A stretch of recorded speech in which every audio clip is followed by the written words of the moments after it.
Mi nombre es Saji Rentería. Yo represento a la tercera generación de una empresa llamada Rebo Ferreterías. Esa generación que dice que echa todo a perder, ¿no? Ya bien dicen los dichos que la tercera generación es la que está de alguna manera estadísticamente destinada a morir. No solo la tercera, sino también en la segunda. Muchos de ustedes ya sabrán que el 70% de las empresas mueren en la primera generación. De hecho, muere al poco tiempo, 5 o 6 años. Y de ese 30% que pasan a la segunda generación, solo 4 empresas pasarán a la siguiente generación, a la tercera. No es para que se desanimen, sino para tener una plática que podamos ver algunos puntos donde podamos ver qué es lo que sucede cuando una empresa pasa a la siguiente generación y qué cosas pudiéramos ver en nuestras empresas que pudiéramos ir haciendo o tenemos que hacer, no importa la generación en la que estemos, para poder seguir sobreviviendo. Y bueno, pues para platicarles de esto, pues creo que es importante platicarles la historia que quisiera que pudiéramos compartir, y si hay alguna duda ir platicándola. Es una historia que empieza en 1962 con mi abuela. Orgullosamente es una empresa que hace 60 años fue creada por una mujer. Algunos me preguntan en algunas entrevistas que si tuvo algún problema en emprender. Yo le digo que legalmente supongo que no, que todavía hace poco encontré algunos papeles de su apertura, pero supongo que socialmente sí. Supongo que fue un tema para ella difícil de empezar por ser mujer, que hoy en día, bueno, pues la apertura es mucho más amplia. Hoy tenemos prácticamente las mismas oportunidades, pero bueno, supongo que en ese momento para ella sí debe haber sido algo difícil. Ella empieza este negocio por una necesidad, como todos, ¿no? El abuelo se dedicaba a la minería y en ese momento pues no le estaba yendo nada bien, y por tener de alguna manera carencias en su negocio, en su casa, empieza a pensar en qué hacer y desarrolla una pequeña ferretería en Ascensión, Chihuahua, donde empieza en un cuartito de 4x4, como muchos de los emprendedores. Realmente empezó con un poco de inventario, pero con muchas ganas de salir adelante. Y ella empieza este negocio porque la historia de ella, su papá es de origen chino, su mamá es mexicana, y desde que el bisabuelo chino llegó a México, pues empezó con un pequeño negocio como los chinos, ¿no? Ya saben, de todo. Y pues ella está desde los 4 años en un mostrador, está a punto de cumplir 90 años y sigue trabajando todos los días. Entonces para nosotros es un orgullo tenerla ahí todavía marcando el paso. Pero bueno, ella empieza con mucho entusiasmo y empieza el negocio a prosperar. Tan es así que el negocio en esa primera generación alcanza a darle la vuelta a esa carencia que les decía. La segunda generación alcanza a ir a la escuela. Uno de mis tíos es aquí egresado de la UACH, mi papá es egresado del Tecnológico de Monterrey. Entonces, bueno, lograron a través de ese trabajo de la primera generación, lograr darle a la segunda generación esta capacidad de tener estudio. Como en todas las historias, o en la mayoría de las historias de éxito, la segunda generación es la que la explosiona. La segunda generación es la que ya tiene una visión un poco más estructurada y preparada de qué es lo que quiere. Y pues nos vamos a Ciudad Juárez, estamos en Nuevo Casas Grandes, nos vamos a Ciudad Juárez, entramos a la zona de Cuauhtémoc, nos venimos a Chihuahua e inclusive nos vamos a Sonora en esa zona. Obviamente ellos ya con una visión, una preparación mucho mayor, pues lograron darle vuelta a este tema. Nos toca la tercera generación, que acá está mi hermano, no me dejará mentir, que entrando por ahí en el 2008, 2008, pues nos tocó bautizo de fuego, ¿no? Nosotros veníamos en la empresa de una crisis financiera importante y bueno, la íbamos ahí sacando a gritos y sombrerazos, pero pues se nos viene la crisis del 2008-2009 de inseguridad. Una crisis súper complicada. La verdad es que tuvimos que hacer de todo. No teníamos dinero y la empresa estaba muy problemada con los proveedores. Y lo que nos tocó hacer en ese momento pues, fue tratar de innovar, tratar de ver qué era lo que sí podíamos salvar de la estructura que teníamos actualmente en la empresa. Y lo primero que hicimos fue agarrar a los 5 principales proveedores y tratar de, con ellos, impulsar y darle sobre todo dar flujo a la compañía para que nos pudiera dar esa capacidad de ir creciendo. Entonces a esos proveedores los cuidamos a morir, les tratamos de pagar al 100% y tratar de darle vuelta rápido al inventario pues para tratar de seguir trabajando con ellos. Luego de ahí, nosotros tuvimos la oportunidad de ir a una feria en Estados Unidos, una feria muy grande que se hace para los ferreteros independientes, y ahí salió la idea o surgió la idea de cambiar el modelo de negocio al autoservicio. En el tema de autoservicio, la verdad es que nosotros, pues, sin conocer mucho del tema, lo que hicimos fue tratar de adaptar el negocio que se hacía en Estados Unidos a México. Definitivamente, pues no nos fue bien, porque pues, al final de cuentas no habíamos mecanizado el negocio. Hoy lo vemos muy normal el tema del autoservicio, pero en esos momentos pues, estaba como que apenas avanzando, y yo creo que todavía seguimos trabajando en el tema del autoservicio. Seguimos ahí haciendo muchas cosas para poder entender cómo atender un tema de autoservicio. Entonces,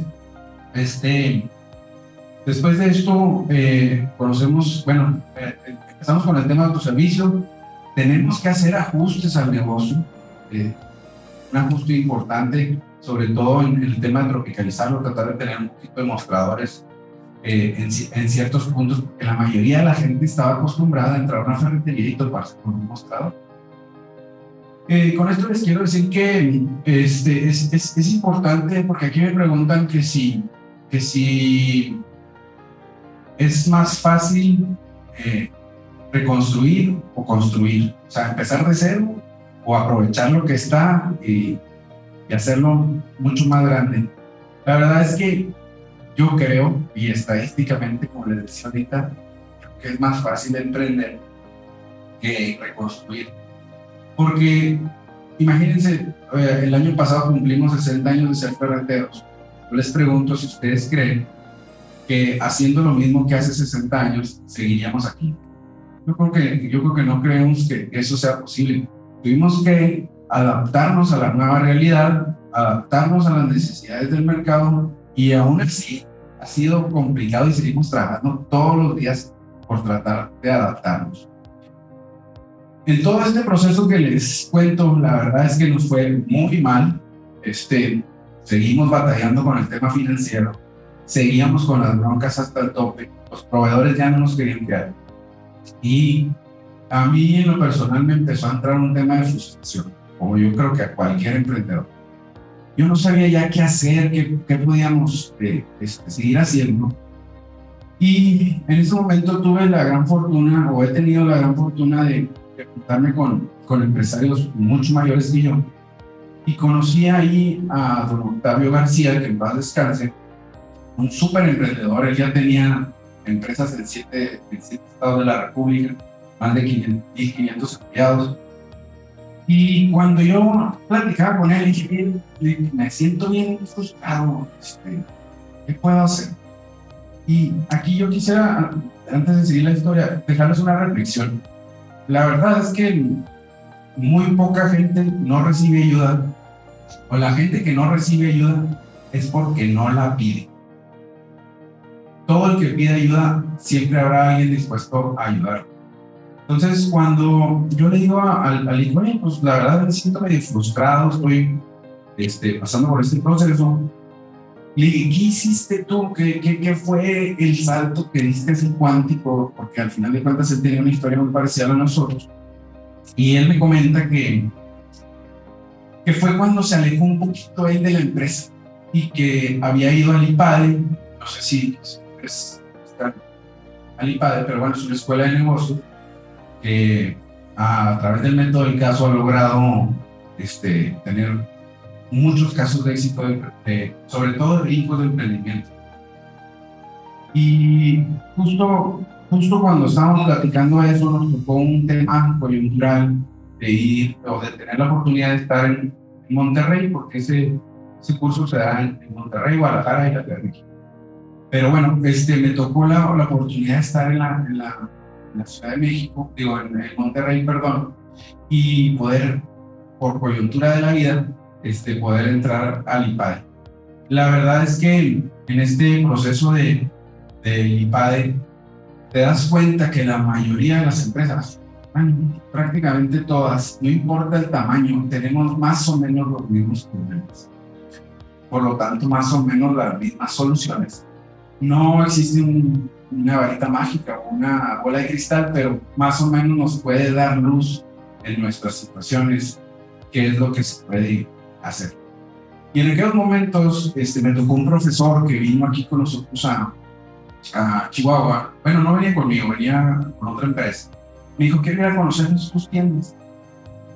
Y cuando fuimos a la tienda, me dijo, oye, está muy bonita y todo. Salimos de la tienda y me dice, pero no le entiendo. Pues, ¿cómo que no le entiende? O sea, ¿cuál es el tema? Me dijo, no sé exactamente qué es lo que me quieres de comer. Entonces ya nos fuimos a comer y comiendo me dices, ya sé qué es lo que te pasa. Me dice, te quieres parecer demasiado a los grandes. O sea, tu objetivo es tratar de parecer a Home Depot, a Lowe's en aquel momento. Y me dijo una frase bien importante que marcó, yo creo que la estrategia de ella. Que me dijo, cuando me pongas a mí a decidir quién prefiero, ¿a quién crees que es?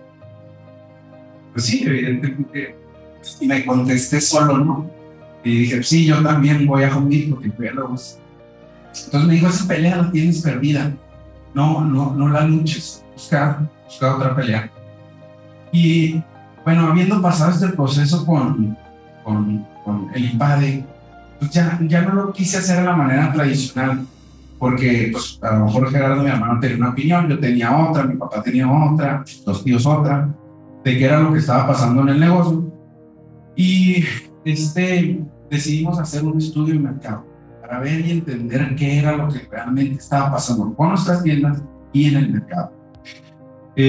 La verdad es que fue un estudio muy interesante porque descubrimos algo, descubrimos muchas cosas, pero algo que a mí sí me llamó la atención es que no era tan malo como pensábamos que era. Que el cliente no pensaba que éramos tan malos como nosotros pensábamos que estábamos.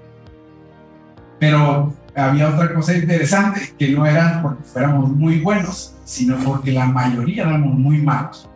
Entonces, yo creo que ahí surgió en nosotros la oportunidad, ¿no? Que dicen el jackpot. Porque si podíamos hacer algo diferente, con un poquito que hiciéramos, nos íbamos a diferenciar de los demás. Entonces, a partir de ahí empezamos a buscar, una de las sugerencias que yo les hago es que visiten el mayor número de empresas que puedan, de todo tipo. Siempre van a encontrar en una empresa algo que puedan aplicar en su empresa. Y en aquellos entonces nosotros estuvimos viajando y conocimos a unas personas de Reynosa que tenían un modelo muy interesante de ferreterías, porque ellos venían del tema de autoservicio.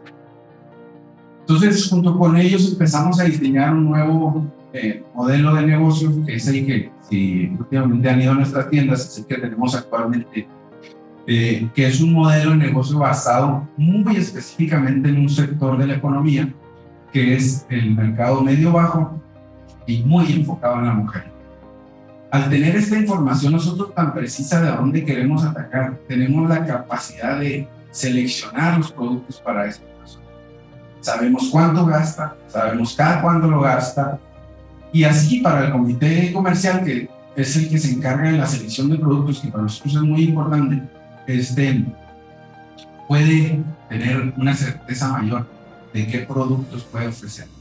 Y seguido de eso, bueno, pues de hacer todo un programa de mercadotecnia, por así, entendiendo esto que decía el profesor, de entender qué me está vendiendo. Nuestras tiendas al principio, en esa historia, hacíamos volantes muy bonitos, tipo Home Depot, pero llegabas a la tienda y no tenían congruencia con el volante, ¿no? La tienda no era congruente con esa mercadotecnia. Entonces, prácticamente estábamos tirando a la basura ese dinero, porque llegaba el gente, oye, pues aquí decía que eras Home Depot y no había nada parecido a eso. Entonces, a partir de ahí pudimos entender mucho mejor a nuestro mercado. Lo seguimos trabajando todos los días. Es una lucha 24/7 porque el cliente no espera. El cliente está deseoso de que tenga ofertas, de que tenga espacio. No solo luchamos contra las demás ferreterías o la competencia del mismo rubro, luchamos contra el autoservicio, luchamos contra el esparcimiento. Yo creo que ustedes lo saben ahora. En la pandemia, para el sector fue un momento importante de crecimiento, a pesar de la situación, porque la gente se quedó en casa y empezó a remodelar, y empezó a construir. Y aquí es donde nosotros nos damos cuenta de que la necesidad del cliente está. Sin embargo, su dinero, pues a lo mejor no está en esa necesidad. Quiere utilizarla en esparcimiento, quiere utilizarla en salir, en comer o en buscar. Entonces, hoy en día no solo peleamos no solo estamos en competencia contra las mismas ferreterías o el rubro material, estamos en competencia con toda la economía por el gasto de las personas. Entonces, bueno, pues ese modelo es el que actualmente nosotros trabajamos.